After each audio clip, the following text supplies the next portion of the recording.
Maestros TV. Hagamos la sociedad del conocimiento.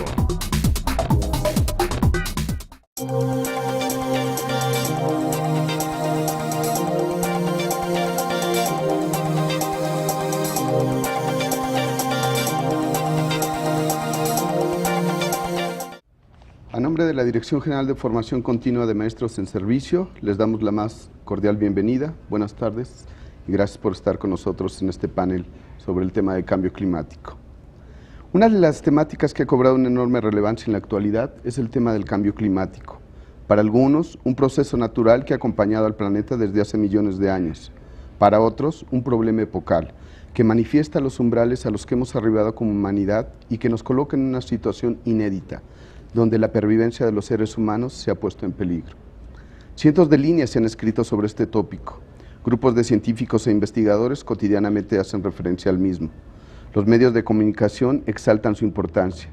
Los gobiernos manifiestan su preocupación por sus consecuencias y por los costos sociales y económicos que traerá consigo. Algunos grupos de la sociedad han empezado a adquirir un lenguaje vinculado a la temática e incluso se han realizado conciertos de música donde a nombre del cambio climático se hace un llamado a cuidar el medio ambiente. Sin duda, hoy en día es una de las preocupaciones centrales para gran parte de la humanidad. Pero, ¿qué es el cambio climático? ¿Qué es este fenómeno? ¿Cuáles son y cuáles serán algunos de sus impactos en la salud de la población, en los procesos productivos nacionales y en los propios ecosistemas? La política pública, ¿hacia dónde debe orientar sus esfuerzos para tener una mayor resonancia en los diferentes sectores sociales? La persona de la calle, el ciudadano, ¿qué puede hacer desde el lugar social e institucional en que se encuentra? ¿Cuál es el papel de la escuela ante este fenómeno? ¿Cómo educar en los procesos de mitigación y adaptación al cambio climático? Estos serán algunos de los cuestionamientos que trataremos de abordar en este programa. Para ello, tengo el agrado de presentar a un grupo de expertos en la materia que han estado vinculados al tema del cambio climático desde hace unos años. Agradezco la presencia de la maestra Julia Martínez Fernández, quien es coordinadora del Programa de Cambio Climático del Instituto Nacional de Ecología. La maestra Martínez estudió la licenciatura de Biología en la Facultad de Ciencias de la UNAM, realizó estudios de especialización en el Centro Médico Beth Israel en Nueva York, Estados Unidos. Está a cargo de planificar, dirigir y evaluar investigaciones científico-técnicas sobre el cambio climático en el país, en las áreas de mitigaciones de emisiones en los sectores de energía y forestal. Realiza evaluaciones sobre la vulnerabilidad y sobre las opciones de adaptación. Es responsable de la actualización del Inventario Nacional de Emisiones de Gases de Efecto Invernadero. Ha promovido foros con instituciones gubernamentales y académicas, tanto públicas como privadas, sobre la temática. Ha sido galardonada con el Premio para la Protección del Clima 1994, premio otorgado por la Agencia para la Protección Ambiental de Estados Unidos. Gracias por estar aquí. Gracias por la invitación. Asimismo, me complace presentar al maestro Salvador Morelos Ochoa, coordinador general del Centro de Educación y Capacitación para el Desarrollo Sustentable de la Semarnat. El maestro Salvador Morelos es biólogo con la maestría en Educación Ambiental por la Universidad de Guadalajara. Ha sido profesor investigador en 6 instituciones de educación superior. Es miembro de la Junta Académica de la Maestría en Educación Ambiental de la Universidad de Guadalajara. Ha sido director de Educación Ambiental del Instituto de Medio Ambiente del Estado de Aguascalientes y fue galardonado con el Premio Nacional en Mérito Ecológico 2005 por su labor en comunicación y educación ambiental. Desde el CECADESU, actualmente trabaja de manera estrecha con la Secretaría de Educación Pública para incorporar la dimensión ambiental en los diferentes niveles educativos. Gracias, Salvador, por estar con nosotros. Es un gusto que también nos acompañe el licenciado Carlos Díaz Leal, director de Asuntos Internacionales del Clima Institute. El licenciado Díaz es licenciado en Ciencias Políticas y Administración Pública por la UNAM, profesor de la Facultad de Ingeniería de la UNAM, director de Desarrollo Rural de la Comisión de Río Papaloapan, manejando los recursos del préstamo del Banco Mundial, fundador de Intersolar CIMA, grupo abocado a la información de radiación solar ultravioleta a través de la televisión. Es el enlace internacional del Instituto del Clima de Washington, D.C. para la implementación de los programas de cambio climático en México y América Latina. ha implementado el primer Observatorio Nacional de Gran Altitud de Cambio Climático y la Red de Educación y Vigilancia Climática con el SECADESO, llevando instaladas 10 casas de tierra en la República Mexicana. Bienvenido. Muchas gracias.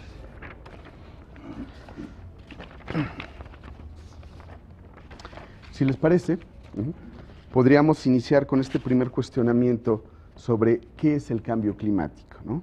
¿Cómo lo podemos entender? ¿Cómo podemos entenderse? Dado que existe una enorme información al respecto, ¿no? Precisa mucha de ella, pero también imprecisa un tanto de la misma, ¿no? De hecho, si nosotros escribimos el tema de cambio climático en el buscador de Internet, nos arroja poco más de 19 millones de referencias, ¿no? Es vasto el tema, ¿no? ¿Qué nos podrían decir en relación con qué es esto del cambio climático? ¿Cómo podemos entender el cambio climático? José Martín, por favor.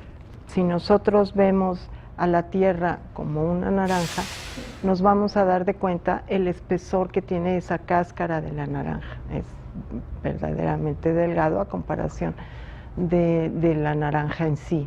Y para la Tierra, la atmósfera que la rodea es equivalente a la cáscara de la naranja. Entonces es una capa bastante delgada, muy frágil, etcétera, que nosotros debemos de cuidar mucho. En esa capa gaseosa llamada atmósfera es donde se encuentran los gases de efecto invernadero.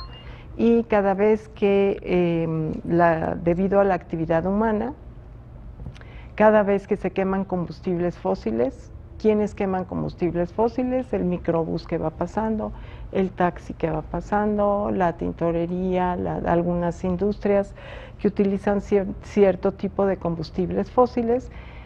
Cuando queman el combustible se emite CO2 a la atmósfera y ese CO2 no se queda arriba del camión o del taxi, simplemente se va a la atmósfera, y cuando las concentraciones de dióxido de carbono aumentan en la atmósfera debido a toda esta actividad industrial es cuando se da el cambio climático, porque los gases de efecto invernadero son muy necesarios para el planeta, son los que nos garantizan que haya una temperatura estable las 4 estaciones del año. El problema está cuando se incrementan las concentraciones de gases de efecto invernadero en esa capa tan delicada que es la atmósfera. Salvador. Bien, pues el cambio climático es un proceso, ¿verdad? Que tiene un origen natural, pero que en el momento actual, como bien decía la doctora Julia, está asociado más a esa acumulación de gases de efecto invernadero que, como en un invernadero que nosotros podemos conocer, provocan que haya una mayor captación del calor de la atmósfera, de los rayos del sol, y impiden que salgan, y entonces van provocando un aumento gradual de la temperatura. El cambio climático no es algo que va a suceder y después de eso vamos a ver los efectos. Es un fenómeno que no podemos hacer semejante al de un terremoto, ¿sí?, el que sucede en un momento y entonces vemos sus consecuencias, sino es un proceso que estamos viviendo actualmente, que tiene ya una trayectoria y que altera de diferente manera las características de la atmósfera y el comportamiento del estado del tiempo y de los climas en toda la esfera terrestre. Yo creo que eso es muy importante porque a veces nos preguntamos, ¿este fenómeno en particular, este huracán o esta sequía, es consecuencia del cambio climático? Bueno, no es que se trate de una consecuencia directa. Si yo pienso que el cambio climático es algo que sucede y que después voy a ver sus efectos, no voy a encontrar respuesta. Pero si yo me doy cuenta, entonces yo no asumo esa responsabilidad, pero si la población en general no se da cuenta de la urgencia de atender el problema, tampoco le va a exigir a los tomadores de decisión. Entonces el trabajo en educación ambiental es fundamental, porque finalmente establece nuestra manera de concebir el mundo, nuestra manera de concebir nuestra relación con la naturaleza y el proyecto social y el modelo que queremos, con el que queremos construir nuestras sociedades. Julia hablaba de sustentabilidad. Bueno, pues la sustentabilidad está en gran riesgo con el cambio climático. Finalmente, la elevación de la temperatura y el cambio climático pueden ser vistos también como un síntoma, ¿no? A mí mi maestro de microbiología me decía, ya era un viejito él, y me decía, ¿cuáles son los síntomas de una infección? Calor, dolor, rubor e inflamación. Y entonces, si yo veo el planeta, como bien nos decía Carlos hace rato, de lejos, voy a ver que ese planeta azul ya no se ve tan azul, por la deforestación, por la erosión, por la acumulación de gases contaminantes, ya no se ve tan azul, ¿sí? Entonces el rubor lo va perdiendo, ¿no? Por otro lado, en realidad la temperatura está subiendo y ahí están todos los indicadores, los deshielos, la elevación de la temperatura del nivel del mar, los cambios de los ciclos agrícolas, la temperatura está subiendo. Dolor, bueno, pues podríamos hacer la metáfora de decir, bueno, cuando los huracanes caen, cuando las tierras se erosionan, pues está llorando la tierra, ¿no? Y el dolor humano. Y hay un dolor humano, efectivamente, un dolor humano que se expresa en las poblaciones más pobres que finalmente están sufriendo. Y muchas veces uno tendría que decir, bueno, a ver, importan mucho los ecosistemas, importan mucho los animalitos y los pajaritos y las maripositas, pero hay un montón de poblaciones de seres humanos que están en riesgo por decisiones mal tomadas, por un estilo de desarrollo que no es el adecuado y que ha generado toda esta problemática, y entonces implica un cambio completo de organización social. Y eso lo tenemos que lograr desde la familia, desde la escuela, desde el municipio y desde la nación. Y bueno, pues hoy es difícil que se pongan de acuerdo en la mitigación, pero es un asunto de sobrevivencia para todos, y en ese sentido yo creo que en la medida en la que todos lo tomemos como un asunto prioritario, el cambio climático no es un tema de moda que va a desaparecer, ¿no? El cambio climático está acelerando muchos de los procesos de deterioro que ha provocado este modelo de desarrollo, y entonces tenemos que cambiar este modelo de desarrollo. Y mientras más pronto mejor, porque ahora sí que la cosa está que arde, ¿no? El calor sube, y entonces cada uno de nosotros tiene que colaborar en lo individual y en lo colectivo para poder resolver el problema, ¿no? Para que se tomen las decisiones por nuestros gobernantes y para que nos organicemos mejor como sociedad, porque efectivamente el incremento de la población es un problema grave, ¿sí? Y sobre todo si pensamos, como dirían los chinos, bueno, yo quiero vivir como vive un estadounidense promedio. Bueno, pues si todos los chinos vivieran consumiendo la cantidad de energía que consume un estadounidense promedio, pues no habría planeta que alcanzara, necesitaríamos muchos planetas. Y al final entonces se trata de recordar un principio fundamental: el agua que tiene este planeta, los hidrocarburos que tiene este planeta y todos sus recursos naturales son finitos, es decir, desde que se constituyó ese planeta no hay más. No hay más agua que la que tenemos, no hay más petróleo que el que tenemos, no hay más vida que la que tenemos. Y nos las estamos acabando. Y no puede sustentar, no puede sostener a una población que está creciendo indefinidamente. Y recordemos que hay países, el principal emisor ahora, China, bueno, se están preparando para tener ya en 3 años el carro cero emisiones, y entonces sí, ahí vienen toda la tecnología china a invadir y a vender tecnologías bajísimas en carbono. Entonces, pues sí, los recursos naturales son finitos, pero tenemos la energía del sol, tenemos la eólica, tenemos las energías renovables, que sí en este momento son más caras que quemar diésel y petróleo. Además, México es un país productor de petróleo, pero el camino, el mundo bien sabe qué tecnologías son las que lo llevan a ser sustentable. El problema en este momento es el costo para lograrlo. Y qué bueno que tocas ese tema, perdón que los interrumpa, pero ¿cómo plantear la situación a nuestros alumnos? Ahí está la clave, ahí está la clave. La educación. Si nosotros lo planteamos con este escenario catastrofista, pues seguramente vamos a provocar una inmovilidad social. ¿Sí? Yo les podría contar anecdóticamente lo que le sucedió a mi hijo cuando estaba en la preparatoria. Un día llega y le digo, ¿qué vieron hoy? No, pues el maestro nos explicó que el mundo se va a acabar, que está científicamente comprobado que en 30 años el mundo se va a acabar. Yo dije, bueno, pues vas y le dice al maestro que yo le apuesto lo que quiera a que en 30 años el mundo no se acaba. Yo no dudo del interés que pudiera tener este maestro en sensibilizar a sus muchachos, pero no es con esta visión catastrofista en la que no hay solución como vamos a tomar conciencia, porque lo que provoca es una inmovilidad. El gran reto que tenemos es lograr que nuestros alumnos comprendan el fenómeno, la gravedad del fenómeno, comprendan que hay una situación de urgencia y la complejidad que tiene, porque no se va a curar con calmantes, ¿verdad? Con pastillas. Si yo tengo una enfermedad terminal, lo peor que puedo hacer es pensar que se me va a curar con un calmante. Tengo que diagnosticarla bien, pero a la vez ir buscando estos ejemplos tecnológicos, de organización social, de desarrollo comunitario, que demuestran que sí se pueden hacer las cosas de otra manera. Yo diría que el gran reto que tenemos como educadores ambientales en los tiempos del cambio climático, que no en los tiempos del cólera, ¿verdad?, son precisamente el lograr construir la esperanza de que todavía tenemos solución. Y pueden ustedes estar seguros de que si actuamos hoy, todavía podemos revertir este proceso. Ahora, si le apostamos realmente a las energías alternativas, o sea, México es un país con una ubicación privilegiada.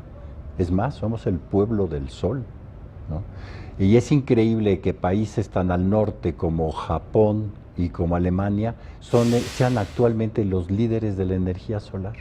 Cuando nosotros, o sea, si el gobierno de México le apostara al sol que tenemos aquí, en vez de al petróleo, pues tendríamos cambios absolutamente muy favorables. Y si la tecnología no se ha desarrollado, pues invertamos a mejorar ese tipo de tecnología. O sea, la ciencia está trabajando en eso. China va muy adelantada con las celdas solares. Entonces, la energía del sol está aquí. Salimos aquí y sentimos que el sol de ahora quema. El sol de antes no nos quemaba, ¿verdad? Pero el sol, como la disminución de la capa de ozono, están llegando estos rayos con mayor fuerza, entonces aprovechemos esa energía, ¿no? Entonces las energías alternativas es un camino indiscutible. Los materiales educativos, volviendo a lo mismo, son fundamentales. Yo sí creo que son fundamentales y los maestros deben de saber transmitir estos conocimientos a los alumnos, porque está el anuncio en el radio de que apágale porque se inunda Tabasco.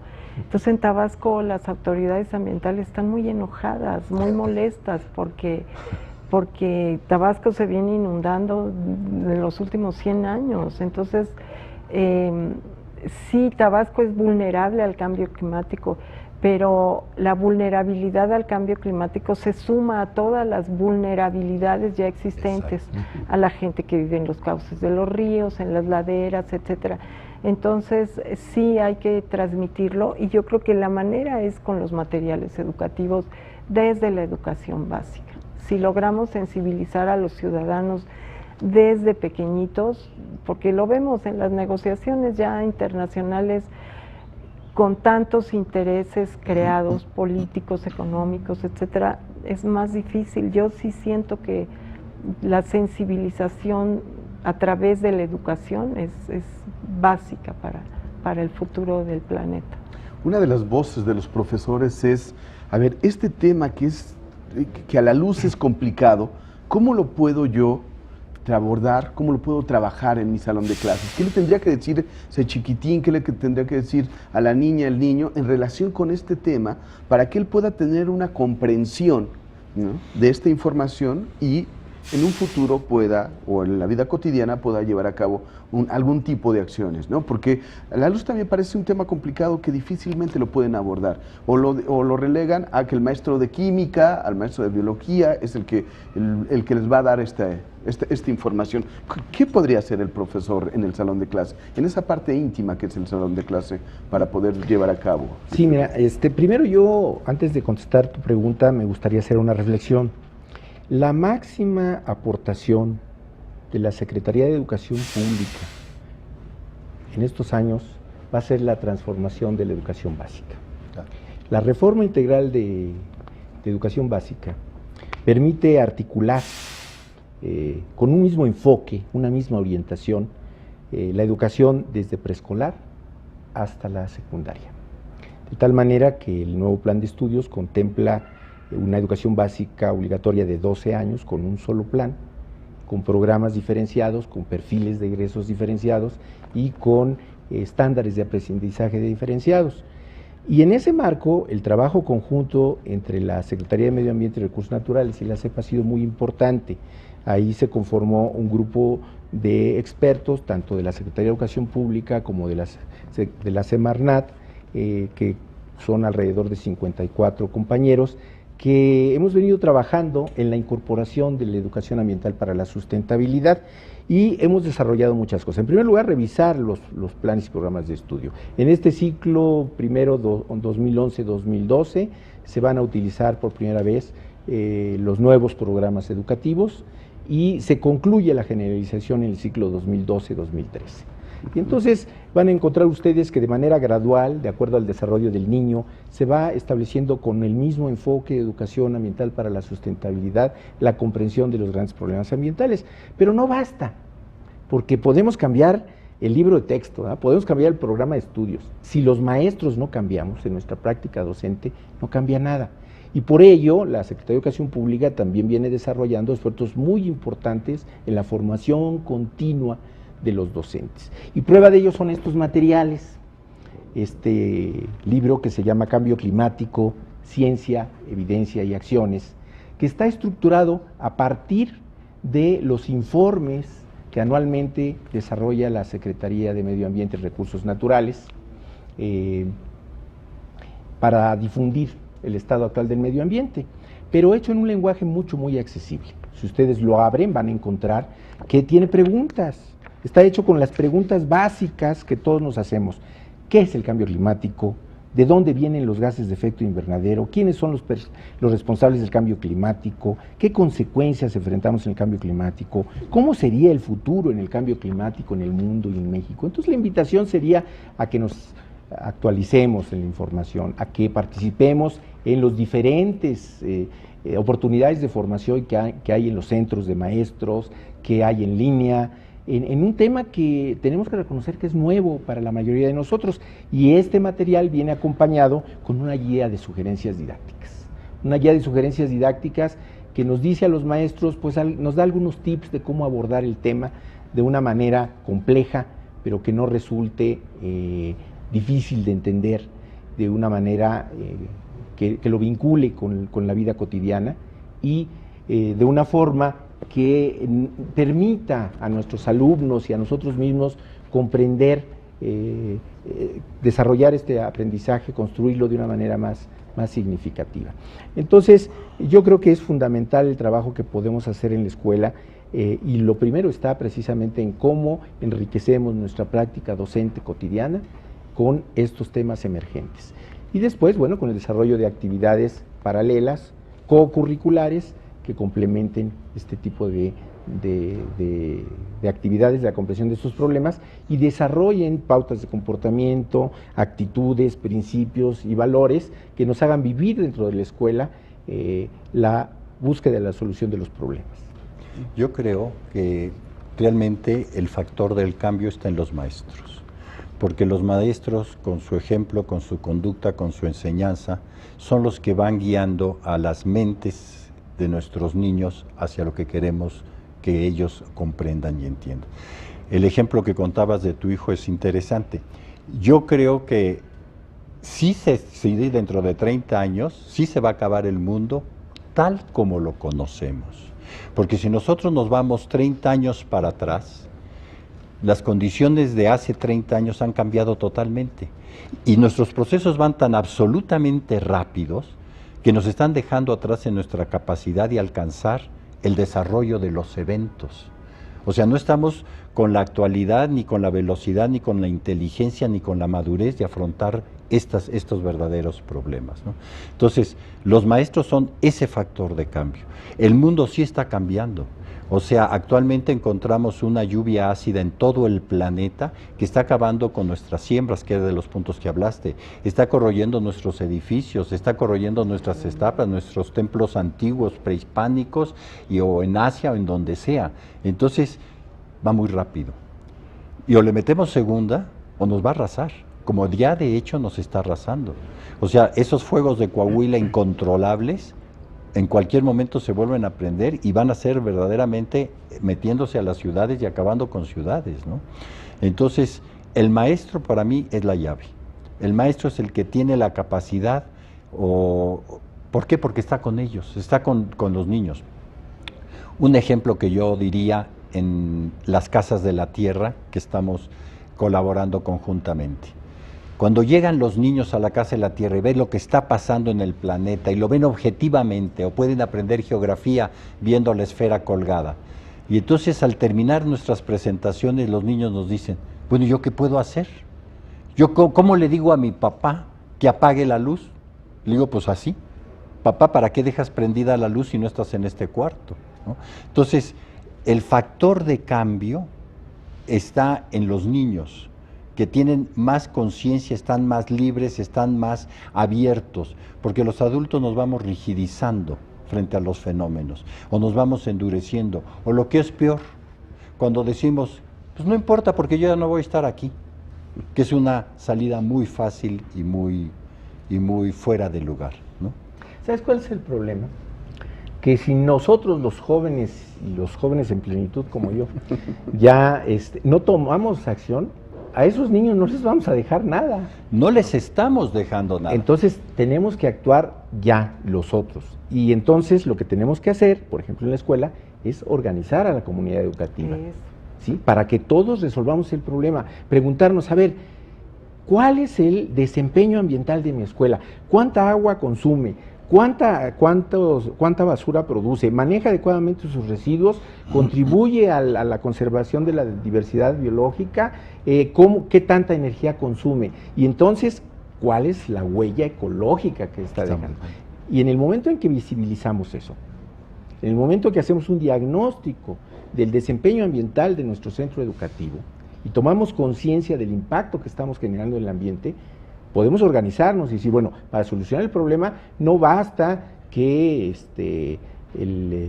los hijos de Miguel Ángel, que pues son muy conscientes, ¿verdad?, hagan su parte, sino todos los niños de la escuela y todos los maestros y las autoridades y los padres de familia tenemos que hacerlo. Con el ambiente familiar. Exactamente. Los padres también tienen que... Entonces es un trabajo, creo yo, que rompe los paradigmas de la educación ambiental convencional dirigidos a yo puedo resolver el problema poniendo mi granito de arena. Lo que necesitamos son verdaderas tormentas, ¿no?, de verdaderos tsunamis que cambien las cosas. Y entonces necesitamos organizarnos. Y el enfoque entonces es una educación ambiental de corte colectivo.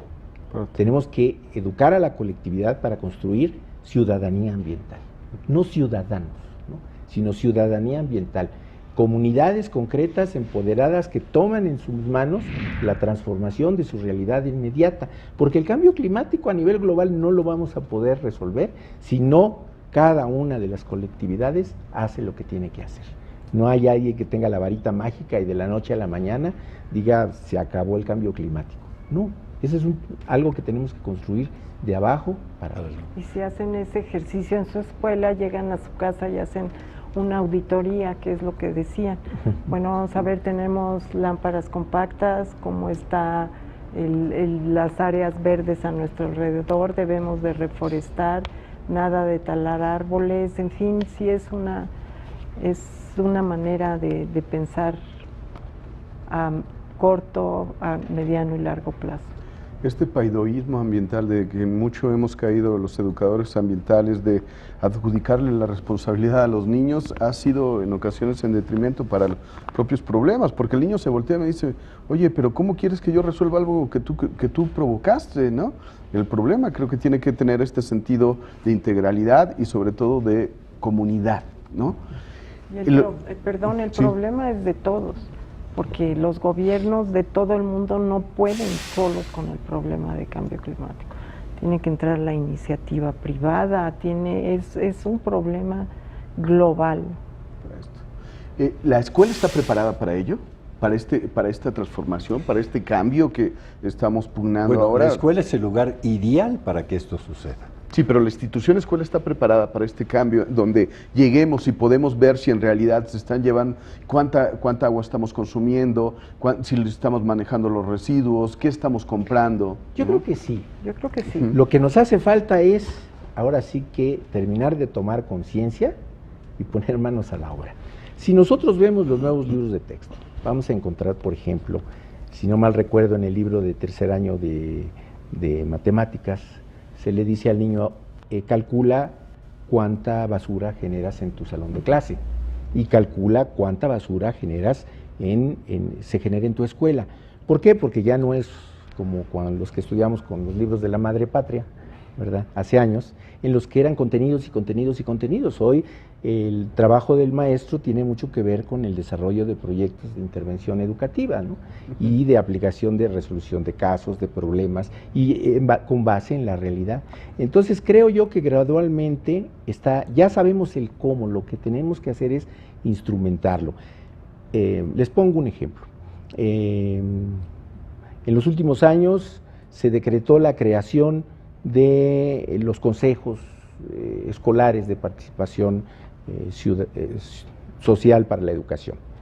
Hay en el 2011 un poco más de 54,000 consejos en las escuelas de este país, de los cuales en este ciclo 2010-2011, al que estoy haciendo referencia, hubo alrededor de 17,000 comités ambientales. Eso nos habla de un interés creciente en la comunidad educativa que tenemos que potenciar.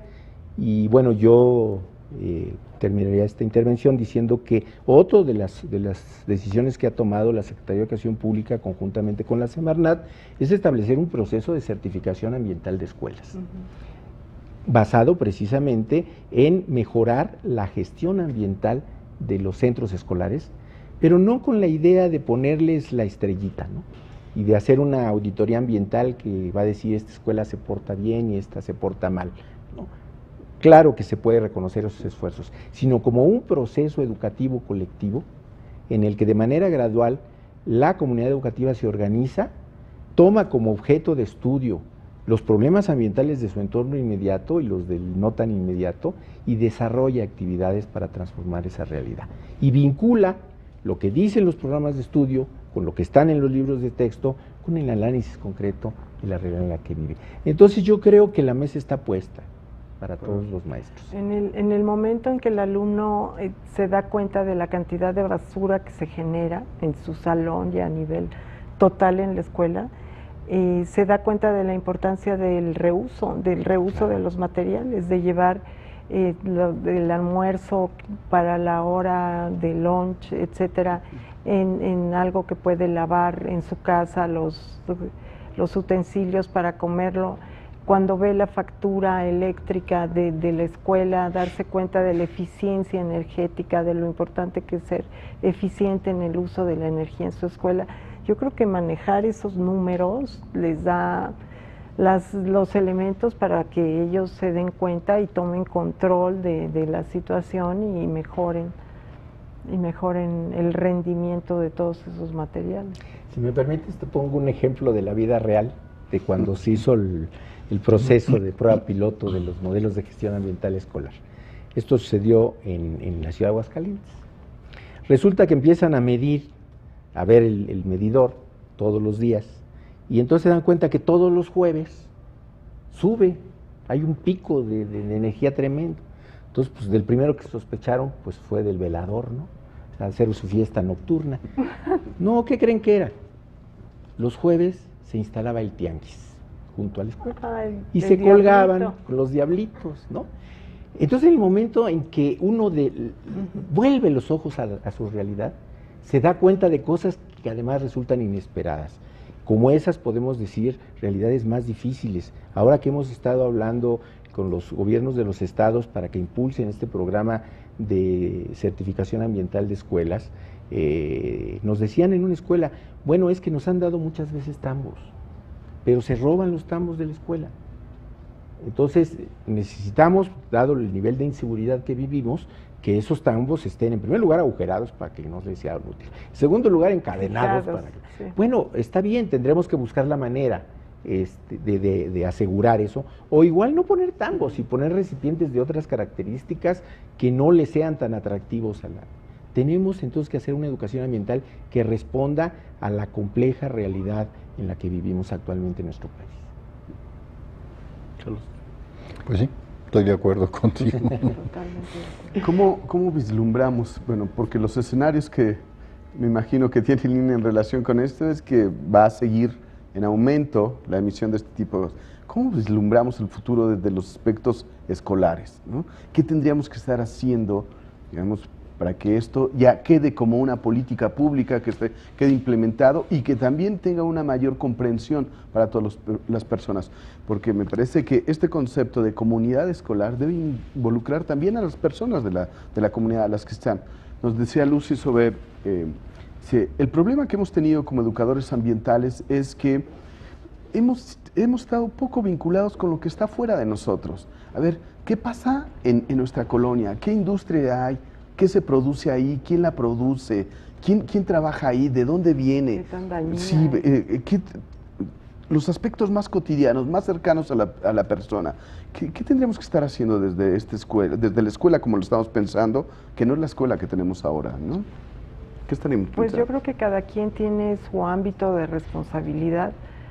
Si por ejemplo en el INE nos dedicamos a producir cifras para la toma de decisiones de las secretarías de Estado, de los científicos mexicanos, de la iniciativa privada nacional, etcétera, etcétera, una responsabilidad muy grande nuestra es traducir todos esos materiales para el público en general y materiales educativos. Esa es una de nuestras principales responsabilidades, porque no es nada más para el tomador de decisión, hay que traducirlo.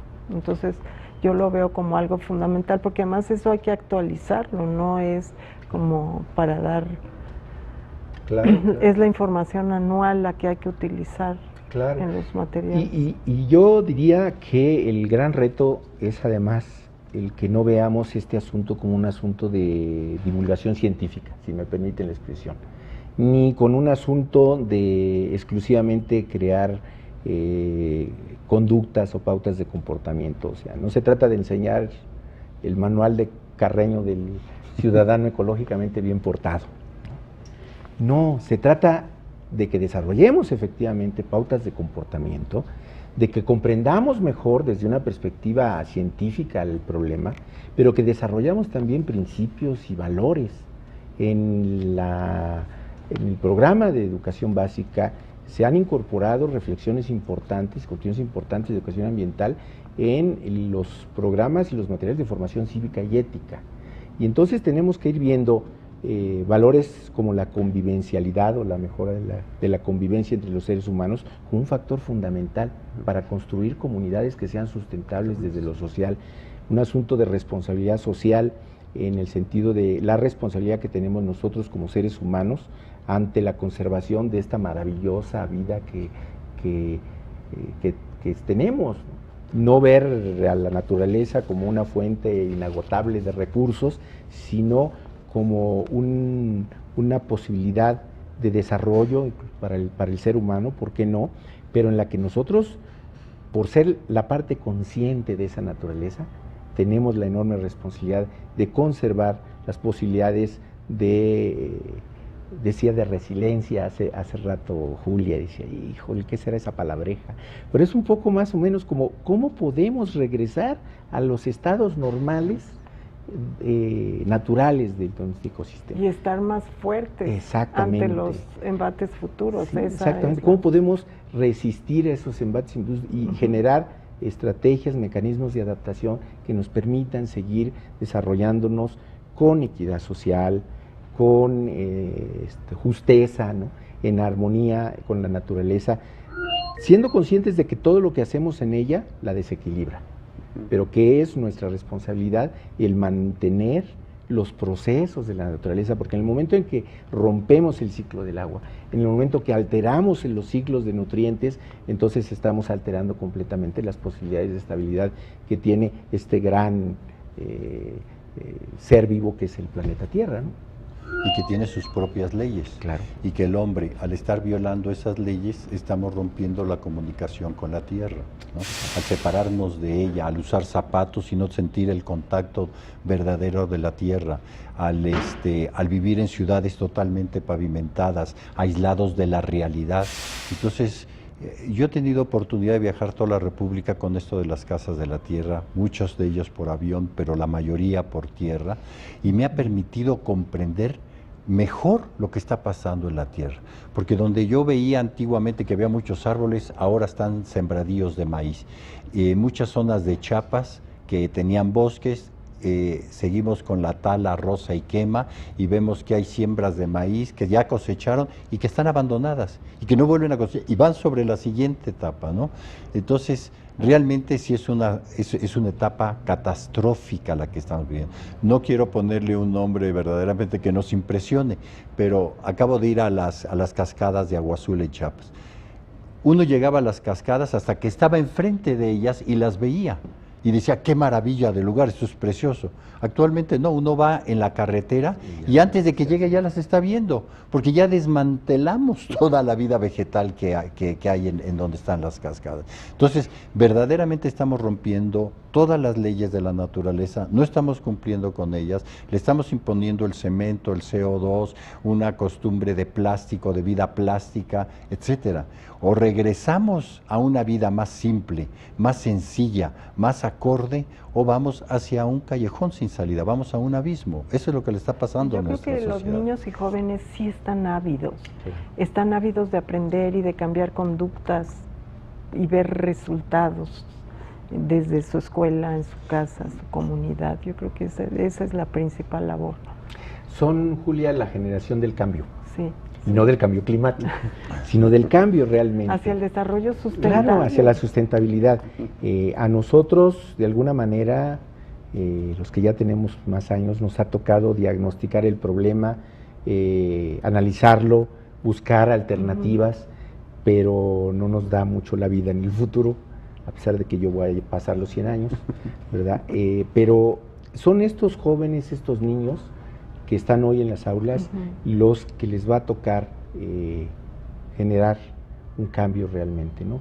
Y en la medida en la que comprendan el problema y enarbolen como este ideal de un mundo diferente al que han vivido, creo que podrán lograr los cambios que se necesitan en lo social, en lo político, en lo económico, en lo educativo, en lo ambiental, para que realmente las cosas sean de diferente manera. Y si la familia es la célula básica de la sociedad y la escuela de alguna manera es también una célula básica de la sociedad, es ahí el laboratorio en el que nosotros tenemos que encontrar los mecanismos de gestión ambiental, de participación social colectiva, que atiendan los problemas inmediatos que tenemos y establezcan nuevas pautas de comportamiento y nuevos principios de organización social que beneficien a todos, ¿no? Si les parece, para ir cerrando, una última reflexión final, ¿qué le podríamos decir a ese profesor que nos está viendo hoy en día, ¿no? Y que están necesitando material, están necesitando una idea, información, ¿no? Con este sentido de esperanza, ¿no? Porque parece que los procesos educativos, ante todo, lo que deben tener es ese proceso de esperanza, en el cual podamos estar en una situación distinta a la que hoy tenemos, ¿no? Y que sea, por supuesto, mucho mejor, ¿no? Carlos. Bueno, yo diría que vivimos en una época de caos, y el caos es oportunidades amplísimas para muchas cosas. Es un momento maravilloso para estar vivo, porque podemos hacer muchas cosas. ¿Qué le diría yo a los maestros? Tienen una materia prima buenísima en las manos, tienen una materia prima que se les puede enseñar, pero también tenemos que enseñarles a los maestros las situaciones que estamos viviendo. Esa serie de libros que trae Salvador son excelentes. Tuve la oportunidad que me regalara un set completo que he leído con mucha atención y que verdaderamente es una herramienta para los maestros valiosísima, ¿no? Creo que también muchas de las cosas de nuestros sistemas educativos tienen que ser cambiadas, ¿no? Por ejemplo, Leonardo da Vinci fue un hombre que, por ser hijo natural, que es muy raro ese nombre, ¿verdad? Era un bastardo, bueno, no podía ir a la escuela. Y entonces él se dedicó a irse al campo y aprender de la naturaleza, del movimiento del agua, de los pájaros, de los árboles, de la vida natural. Porque la mejor escuela es la naturaleza, es la que nos va a enseñar absolutamente todos. El arquitecto Gaudí de Barcelona, por ejemplo, tenía unos problemas de salud, no podía ir a la escuela y entonces desde chamaco se iba a recorrer la naturaleza y plasmó los árboles, sus hojas en sus famosas catedral de la Sagrada Familia y en sus obras arquitectónicas. Entonces tenemos que volver a la verdadera escuela y la verdadera escuela es la tierra. La madre tierra, la que nos ha dado la vida, la que nos enseña los conductos de los ríos. Los hombres hemos taponeado todos los ríos para hacer presas, bloqueando, pues vamos a llamarle a los ríos las venas del planeta. Entonces hemos transformado absolutamente todas las leyes de la naturaleza a nuestra satisfacción y nuestros deseos personales. Tenemos que regresar hacia ella, tomar esos conocimientos, aliarnos a esas leyes que son muy lógicas. Los ciclos naturales son una realidad y en el instante en que nosotros nos vamos alineando con estas verdades de la vida, vamos a ir resolviendo los problemas que nosotros mismos hemos realizado, como esos tapones en los ríos, como esos, en fin, todas las situaciones que hemos vivido. Entonces, insisto, el maestro tiene en sus manos una materia prima valiosísima, pero el maestro necesita tener en sus manos los conocimientos, la experiencia y la posibilidad de pasarle esos conocimientos a esos niños que son el futuro, que son el grupo del cambio, los niños del cambio, ¿no? Gracias, Carlos. Julia. Pienso que el maestro tiene una gran responsabilidad, un gran reto, pero al mismo tiempo tiene una oportunidad maravillosa, que es de inculcar en los niños el cuidado del medio ambiente. Y el cuidado del medio ambiente es la energía, el uso sustentable de la energía, el foco de su casa, ya lo vimos, los recursos naturales, el cuidado del agua, etcétera, etcétera. Entonces, si ellos hacen un uso sustentable de los recursos, tanto naturales como energéticos, etcétera, y luego van viendo qué pasa si no lo hacen así, que finalmente llegamos al cambio climático. Yo creo que es un reto muy grande, pero a la vez es una grandísima oportunidad para ellos, que tienen en sus manos a los niños y a los jóvenes, de enseñarles el cuidado del ambiente. Sí, pues yo pensaría que comienza con un replanteamiento de nuestras preguntas como maestros. No solo el cómo puedo lograr que se comprenda mejor los problemas ambientales, los problemas socioambientales en general, sino cómo puedo lograr que se haga algo desde el entorno inmediato en el que estoy para que las cosas cambien. No se trata solo de que me pregunte qué hacer para que comprendan este estado de cosas, sino qué tenemos que hacer para resolver los problemas y que cambien este estado de cosas. Tendría yo que replantearme el problema, la pregunta que seguramente todos hemos escuchado de qué planeta le estamos dejando a estos niños, y preguntarme qué niños le estoy dejando a este planeta, ¿no? Porque son en las mentes y los corazones de estos niños con los que tenemos una enorme responsabilidad de trabajar, con lo que podemos nosotros contribuir a que las cosas cambien. Porque si cambia la manera de sentir, cambia la manera de pensar, cambia la manera de relacionarse, seguramente cambiarán el entorno en general. Si cambia el individuo, cambia la sociedad, y si cambia la sociedad, pues cambia el mundo. entorno global.